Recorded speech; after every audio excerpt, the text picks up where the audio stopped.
Welcome back to my YouTube channel. It's another episode of the Save the Youth Show on TAJ Network with me, Ejewa Johnson. Before I continue, let me know what your thoughts are on the previous episodes. Wait, have you watched them? Or you're about to? Do that and let me know what your opinions are on the topics we've discussed so far in the comment section below. Want to join the TAJ Network family? That is easy. Subscribe to our channel now and hit the notification bell. Yes, do it. Do it. Thank you for subscribing to our channel. You are now an official member of the TAJ Network family. Yes, and don't forget to follow us on all our social media handles. We'll put that up here. Yes, and also leave the links in the description box below.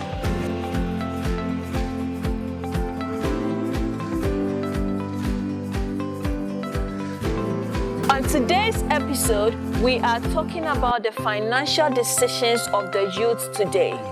Our guest today is Dr. Abekan Kroma from the University of Ghana.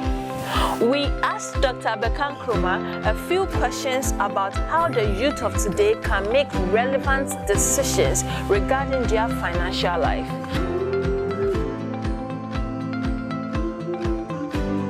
When you talk about the financial roadmap, essentially you're talking about the need to plan. And for me, planning is something that always ought to precede any activity. So as a young person, I would not say the need to plan must come at day 4 or day 5. I would say that it must accompany everything you do, because planning is the basis of success for almost everything you do.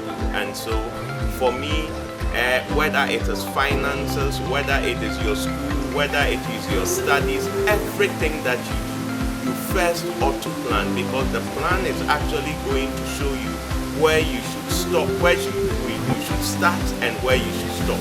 Planning also helps you to anticipate unintended events, and it helps you to simulate as to how to respond to those events should they happen. So planning is a must, and it should be the first thing you think of before you do anything you intend. I think that I'm not about to give any rule in terms of how you spend your money or how not to spend it. I don't think that is important. But what I would say is to give you general principles in terms of how you manage your finances. I would say, as a young person, you first of all ought to ask yourself, whatsoever you are spending the money on, you must look at it into context, consumption and then investment. So if you spend the money, it might either be for consumption purposes or for investment purposes. And for consumption purposes, there are limits, okay? And you always ought to understand that consumption would always thrive on investment. So in that sense, for you to be able to consume tomorrow, you need to be able to invest today to be able to generate what you need to consume tomorrow. So if you push everything into consumption, then what you've got to understand is that life won't be sustainable, because you are not going to have enough to be able to spend tomorrow. So what I want to say, that the asset test will be to ask yourself, spending my money on item A or item B, what value does it add to my life so that tomorrow I can be a better person and then increase my revenue earning capacity? So normally, even at this age, whenever I'm spending money, the consumption is limited to the basic necessities of life. If it is not something, so in that, when I say basic necessities, I call it what? A need. So I ask myself, do I need this? If I don't have it, what happens? Can life still go on? If life can go on without it, then it means that I don't actually need it. As long as life can go on without it, then I don't need it. In that sense, then that money must go to do something that actually improves my ability to earn a lot more money tomorrow. And so that is investment. And so I would say that for young people, every money that you spend, the first question you've got to ask yourself is, this money that I'm spending, whatsoever I am buying, do I really need it? If I don't need it, then it's a no-no. And if you don't need it, then it means that it must go into something that helps you to become better off, a better human being tomorrow, which helps you to be better in all things, including your ability to generate a lot more money. Thank you very much. So when you talk about investment, it's basically about using resources, okay, to make a lot more. In other words, we're talking about the ability to take a unit of resources and put it in a place where tomorrow that unit probably can double or triple or quadruple. Okay.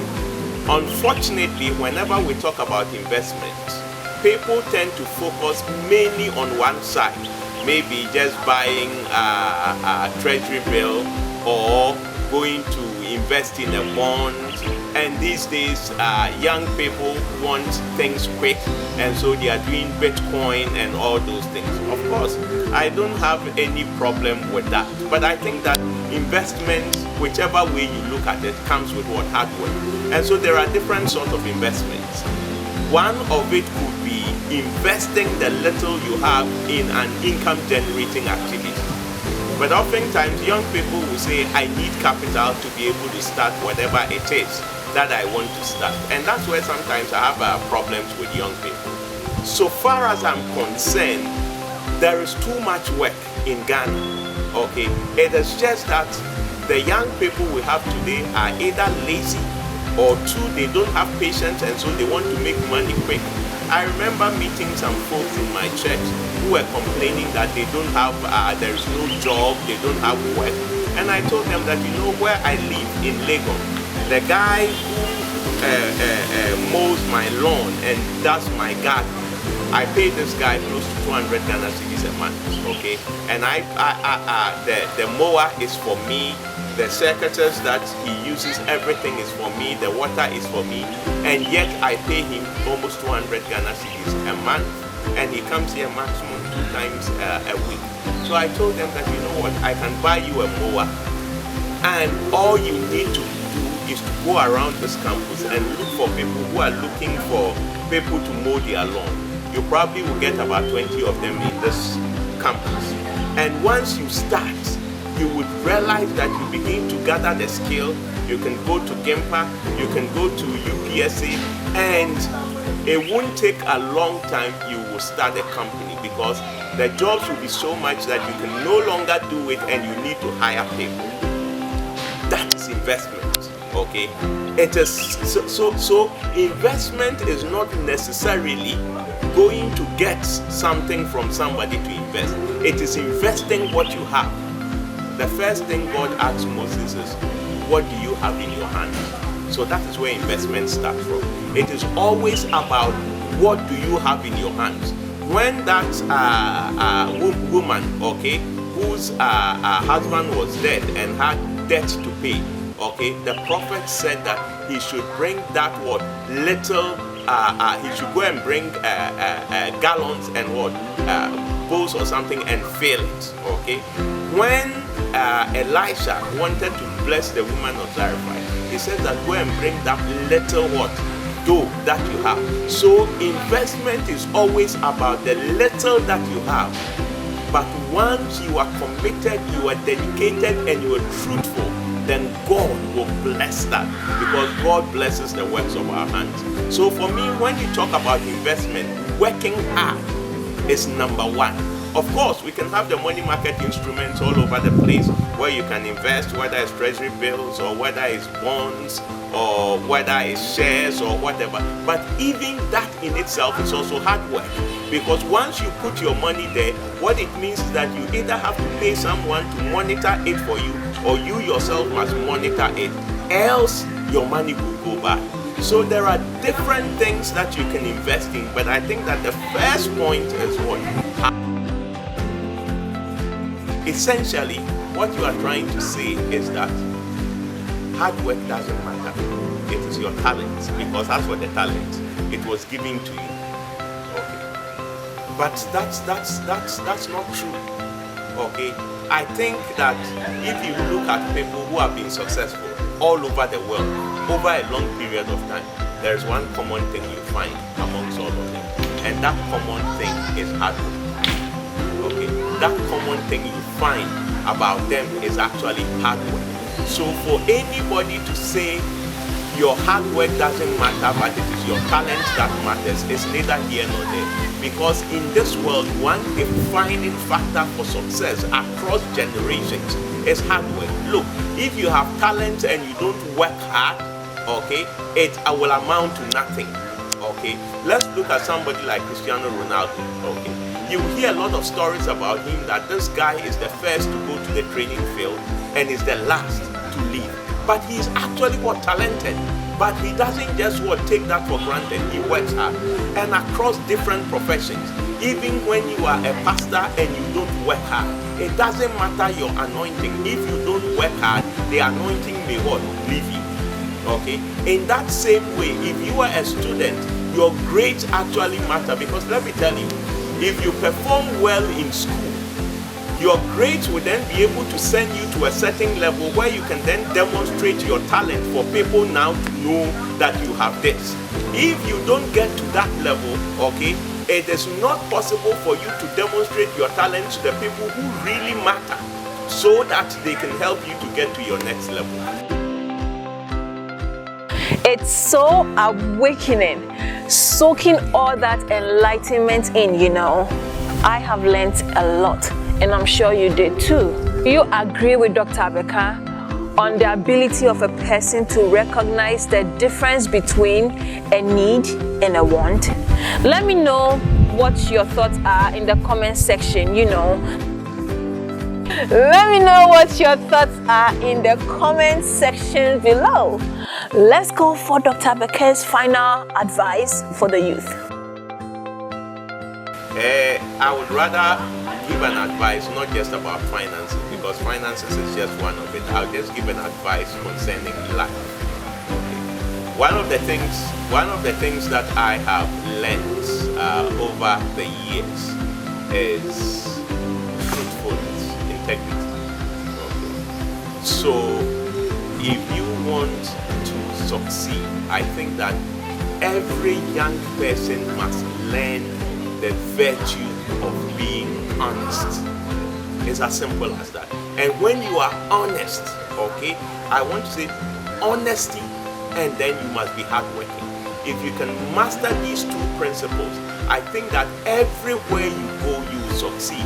Whether it is on your job, it is on your finance, because you see, the financial part is just the end product of several processes, okay? The people who are wealthy, they are not wealthy just because they went after finances. They are wealthy because they decided to do the basic things of life, which is work hard, be truthful, okay, and that resulted in they having financial success. So I would say that the youth today that is chasing after money left and right without wanting to do the basic things. Yes, you may get the money today, but tomorrow, like a whirlwind, it will be gone and you'll be back to square one. The most important things first. We go to class 1 before we go to class 2. If you start from class 5, when you've not done class 1, 2, and 3, chances are that when you get to class 5, things will happen and they might bring you back towards class 1.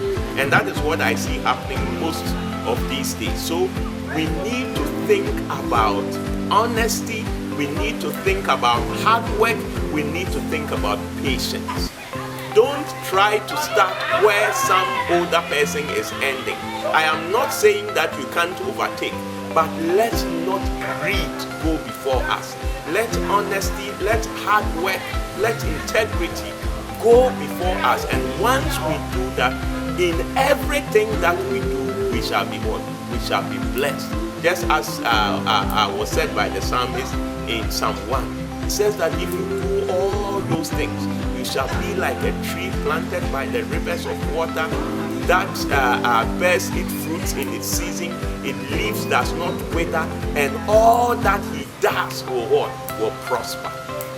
That should be the choice of a young person. Making sure that integrity goes before you, making sure that honesty goes before you, making sure that hard work, because hard work is good. Thank you for staying with us throughout this show. We are beyond grateful, and watch this space for more episodes. Don't forget to subscribe, like, comment, and share.